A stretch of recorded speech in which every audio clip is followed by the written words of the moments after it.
ഒരു കാര്യം ചോദിച്ചാൽ കേരളം അപ്പം UDF തന്നെ പിടിക്കും. എന്താ സംശയം? 5 ലക്ഷം വീടുകൾ ഉമ്മൻചാണ്ടി സർക്കാർ 5 വർഷം കൊണ്ട് കൊടുത്തെങ്കിൽ 4,90,000 പരം. ഈ സർക്കാർ 5 ലക്ഷം വീട് 10 വർഷം കൊണ്ടാണ് കൊടുത്തത്. അവിടെ തന്നെ മനസ്സിലായില്ലേ ആരാ പിണറായി വിജയൻ, ആരാ ഉമ്മൻചാണ്ടി. ഫ്ലെക്സും പോസ്റ്ററും ബാനറും വേണ്ടെന്ന തീരുമാനം. എന്നിട്ടും എന്റെ പേരിൽ പോസ്റ്റർ അടിച്ചിട്ടുണ്ടെങ്കിൽ, ഞങ്ങളുടെ പ്രവർത്തകർ ചെയ്തിട്ടുണ്ടെങ്കിൽ അവർ വേറെ ആരെങ്കിലും പേര് വെക്കും. ഞാൻ ചെന്ന് നോക്കിയപ്പോൾ പ്രിന്ററിനെ വിളിച്ചപ്പോൾ അവർ പറയും ഞങ്ങളല്ല എന്ന് പറയും. അപ്പൊ വേറെ ഏതോ ശക്തികൾക്ക് ഇത് താല്പര്യക്കുറവുണ്ട്. അത് ഞാൻ ഇപ്പൊ മനസ്സിലാക്കുക. ഞാൻ ഇലക്ഷൻ കമ്മീഷന് പരാതി കൊടുക്കുകയാണ്.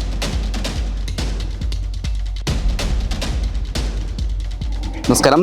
പുതുപ്പള്ളി നിയമസഭാ മണ്ഡലം UDF സ്ഥാനാർത്ഥി ശ്രീ ചാണ്ടി ഉമ്മനാണ്. അദ്ദേഹം മണ്ഡലത്തിൽ ഓരോ മേഖലകളിലേക്കും വോട്ടർമാരെ കാണുന്നതിന് വേണ്ടിയുള്ള തിരക്കിലാണ്. മറ്റൊരു പ്രത്യേകത, അദ്ദേഹം ഇത്തവണ പ്രചരണ പ്രവർത്തനങ്ങൾക്ക് ഫ്ലെക്സും പോസ്റ്ററുകളും ഒക്കെ ഒഴിവാക്കിയിരിക്കുന്നു എന്നാണ് പറയുന്നത്. അദ്ദേഹത്തിന്റെ ഫ്ലെക്സുകളൊക്കെ ഞങ്ങൾ ഈ പുതുപ്പള്ളി മണ്ഡലത്തിന്റെ വിവിധ ഭാഗങ്ങളിൽ എത്തിയപ്പോൾ ഒന്നും കാണാനില്ല. നമുക്ക് അദ്ദേഹത്തിനോട് തന്നെ ചോദിക്കാം, പ്രചരണം എത്രത്തോളം എത്തി നിൽക്കുന്നുവെന്ന്. ദിവസങ്ങളേ ഉള്ളൂ, പ്രചരണം ഫാസ്റ്റ് ഗിയറിലാണ്. കേരളാക്കിയേ പറ്റുള്ളൂ. നമുക്ക് വളരെ പരിമിതമായ സമയമാണുള്ളത്. ഒരു ഖേദമാണ്. ആക്ച്വലി ചൂട് സമയം കിട്ടായിരുന്നു. സ്ഥാനാർത്ഥികൾക്ക് എല്ലാ സ്ഥലങ്ങളും ഓടിയെടുത്താനുള്ള സമയം തീർച്ചയായിട്ടും സമയം കുറവാണ്. മറ്റൊരു കാര്യം ശ്രദ്ധിച്ചത്, നമ്മളെ താങ്കളുടെ ഫ്ലെക്സുകളൊക്കെ കുറവാണോ? എന്താണ്? ഫ്ലെക്സും ബാനറും പോസ്റ്ററും ഒഴിവാക്കിയിരിക്കുകയാണ്. തീർച്ചയായിട്ടും അത് അംഗീകരിക്കാൻ പറ്റുന്ന ഒരു തരത്തിലേക്ക്. കാരണം ചില പരിമിതികളുണ്ട്. ആ പരിമിതിക്കുള്ളിൽ നിന്നാണ് പ്രവർത്തിക്കുന്നത്. പക്ഷെ ഇന്ന് ഞാൻ കണ്ടൊരു പ്രവണത എന്താ വെച്ചാൽ, എൻ്റെ പേരിൽ പോസ്റ്റർ അടിച്ചിരിക്കുന്നു. ഞാൻ ചെന്ന് നോക്കിയപ്പോൾ പ്രിന്ററിനെ വിളിച്ചപ്പോൾ അവർ പറയും ഞങ്ങളല്ല എന്ന് പറയുന്നു. അപ്പോൾ ഞങ്ങളുടെ ആൾക്കാരാണെങ്കിൽ അങ്ങനെ ചെയ്യേണ്ട കാര്യമില്ല. അപ്പൊ വേറെ ഏതോ ശക്തികൾക്ക് ഇത് താല്പര്യക്കുറവുണ്ട്. അത് ഞാൻ ഇപ്പൊ മനസ്സിലാക്കുക. ഞാൻ ഇലക്ഷൻ കമ്മീഷന് പരാതി കൊടുക്കുകയാണ്. ഫ്ലെക്സും പോസ്റ്ററും ബാനറും വേണ്ടെന്ന തീരുമാനം.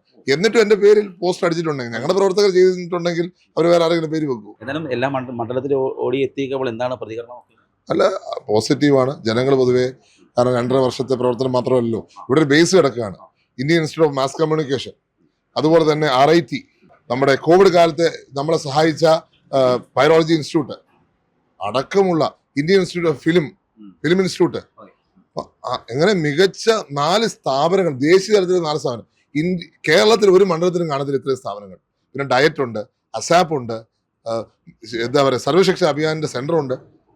അങ്ങനെ നിരവധി സ്ഥാപനങ്ങൾ ഉണ്ടായിട്ടും കള്ളക്കഥകൾ, ചില ക്യാപ്സ്യൂള്. ഇവിടെ ഏതോ ഒരു ഹൈസ്കൂള്, സെന്റ് ജോർജ് ഹൈസ്കൂള്, എൻ്റെ ഫാദർ അദ്ദേഹത്തിന്റെ കത്തുകൊണ്ടാണ് കിഫ്ബി ചെയ്തിരിക്കുന്നത്. ആ ഒരു ഹൈസ്കൂൾ മാത്രമേ ഉള്ളൂ എന്നുള്ള മറ്റു സഹാക്കന്മാർ പറയുന്നുണ്ട്.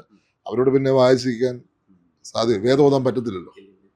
ഒരു കാര്യം ചോദിച്ചാൽ കേരളം അപ്പം UDF തന്നെ പിടിക്കും. എന്താ സംശയം? ഭരണവിരുദ്ധ വികാരമാണ്. ഭരണവിരുദ്ധ വികാരമാണ് മാത്രമല്ലല്ലോ, UDF അനുകൂല വികാരം കൊണ്ട് ഉമ്മൻചാണ്ടി സർക്കാരും പിണറായി വിജയൻ സർക്കാരിന്റെ താരതമ്യം ചെയ്താൽ തന്നെ വ്യത്യാസം മനസ്സിലാവും. 5 ലക്ഷം വീടുകൾ ഉമ്മൻചാണ്ടി സർക്കാർ 5 വർഷം കൊണ്ട് കൊടുത്തെങ്കിൽ 4,90,000 പരം. ഈ സർക്കാർ 5 ലക്ഷം വീട് 10 വർഷം കൊണ്ടാണ് കൊടുത്തത്. അവിടെ തന്നെ മനസ്സിലായില്ലേ ആരാ പിണറായി വിജയൻ, ആരാ ഉമ്മൻചാണ്ടി എന്നുള്ളത്. അതുകൊണ്ട് ഒരു കാലത്ത് കേരള രാഷ്ട്രീയത്തിന്റെ ഗതിവിധികൾ നിയന്ത്രിച്ചിരുന്നത് പുതുപ്പള്ളിയിൽ നിന്നുമാണ്.